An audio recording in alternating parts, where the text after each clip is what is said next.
Earth does not need humanity to survive. This is one of the most difficult truths to accept, and one of the most important. Planetary systems existed for billions of years before humans appeared. They will exist long after, unless something external intervenes. Earth's recovery mechanisms are blind to species. When extinction events occur, Earth does not mourn. It rebalances. After mass extinctions, biodiversity eventually returns.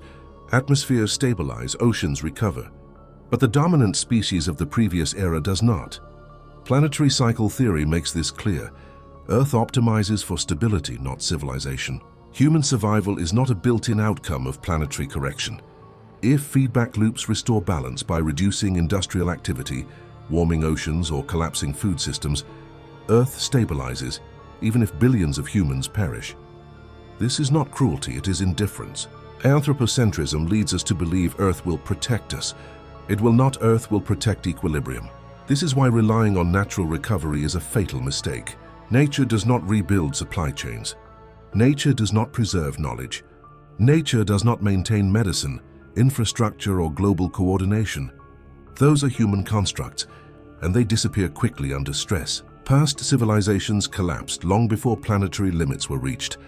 They failed because they assumed continuity. They believed tomorrow would resemble yesterday. Earth does not make that promise. Planetary recovery without civilization is the default pathway. Civilization survival requires intervention, planning, and intentional redirection of resources. This is the central premise of Earth restoration, not preservation of comfort, not preservation of growth, preservation of continuity. The moment humanity understands that Earth's healing does not prioritize us is the moment real strategy begins.